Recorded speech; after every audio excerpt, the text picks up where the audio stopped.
Assalamu alaikum. My name's Salim Siddiqui, and thanks for watching this continuing series on the hotconflict.com website. We're talking about the unseen, and we're continuing to talk about interesting issues, especially at this time. Right now it's November 5th, and there are many people talking online, especially in the YouTube community, about certain things that might be happening this month and things that are going on, and people are talking about disclosures and first contact and alien races and strange phenomena. And so because we always like to talk about interesting things, thought, let's just play the game, right? Let's get the information out there. So many people are talking. So I could, of course, just say, okay, this is going to happen this day and this is going to happen that day. I can tell you precise moment that things are going to happen. But then what's the point of that? There are so many people saying all kinds of things. Who knows what's going to happen? And we've said, if you are truly understanding the way things work, it is not actually important or relevant to see a reference point in time.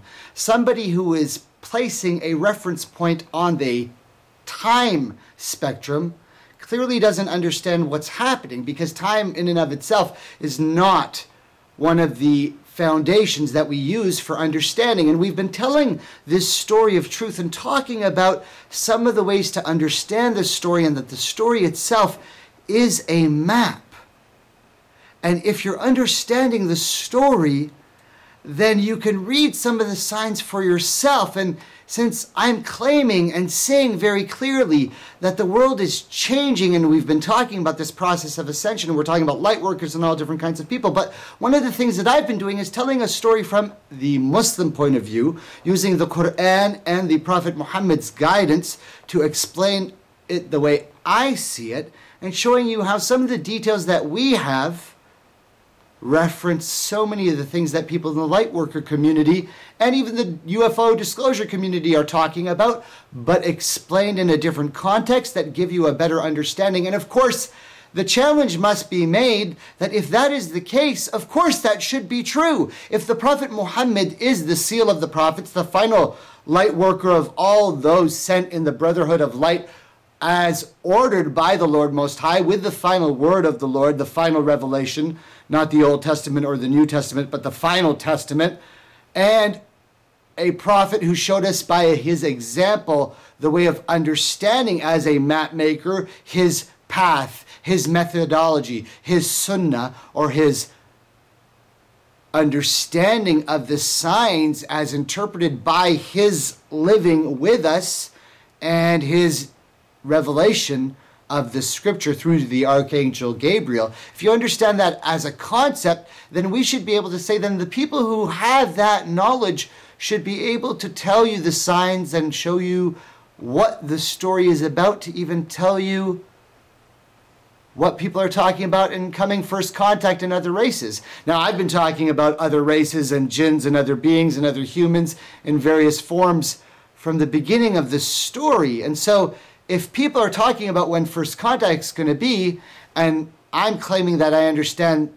the unseen of what is in the authentic Quran and Sunnah, then of course I should be able to know when things are going to happen, just like anybody else who has some understanding of divination.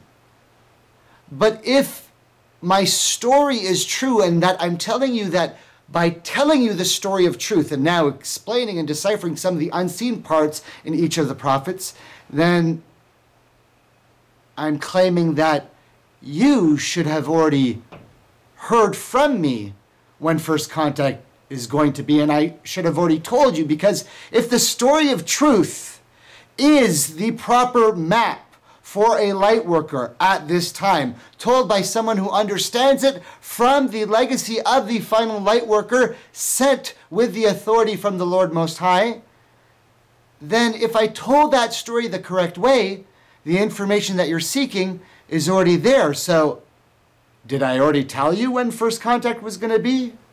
Well, let's just go back right into where we were, where we last left off, and fill in some of the interesting gaps.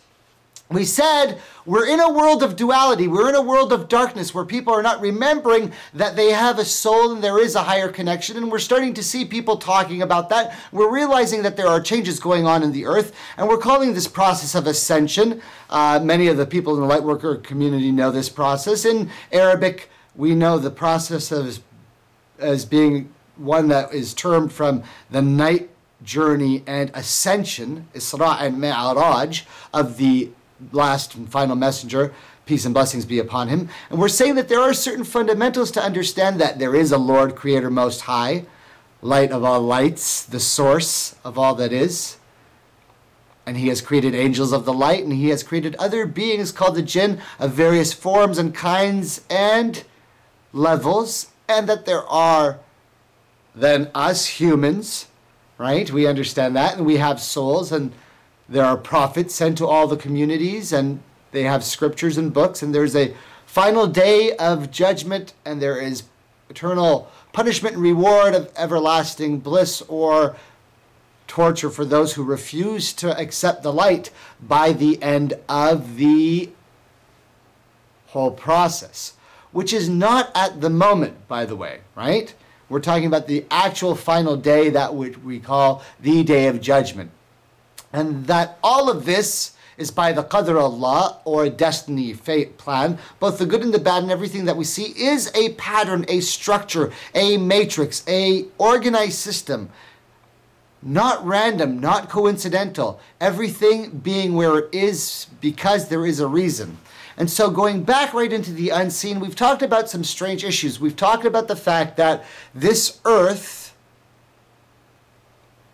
was the place for Adam and Eve, and Adam was chosen to be the best of all creation and created in the best mold. And we know that there was troubles that happened before that, and we went through the cycle, and obviously we talked about the interaction between humans and other races before the time of Noah, and possible interaction that led to the total destruction of the earth and a change in the cycle. Because we said that now that we understand from one of the most important verses, and maybe now is a good time to go right into this,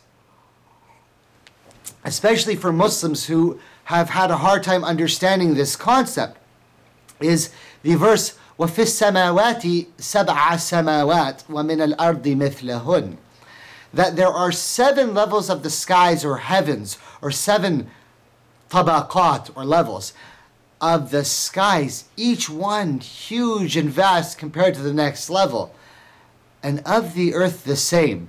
Now this verse from the Quran has been one that has caused a lot of mystery and debate and intrigue, because it deals with such esoteric subjects as the different levels of heavens, and even subjects like the different inner earths or civilizations or cycles of man. And it has so many hidden meanings that many times a lot of people don't know a lot of the issues behind it. Now, one of the most famous narrations is of one of the companions who knew the interpretation of this verse, and he talked about the fact that at that time people weren't ready to understand and weren't able to comprehend a lot of these issues that we're talking about, such as planets floating in the sea of space and other beings and other planets and beings in other dimensions.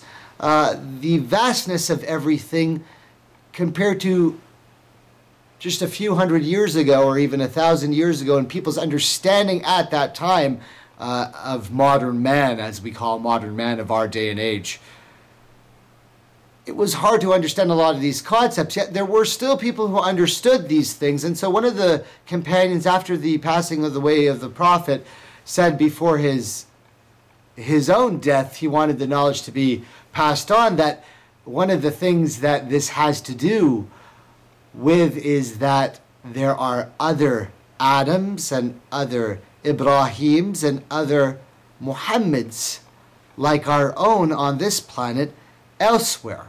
Now, that is something that for many Muslims has not been known. I mean, when you talk about these subjects of having other humanoids and other planets, the majority of the Muslims don't know the tafsir, or the explanation of some of these verses, because it's not a subject that is necessary for most people to know and hasn't been necessary for the majority of the people until now, because we said that one of the things that we understood was that there was this comprehensive system of understanding in the universe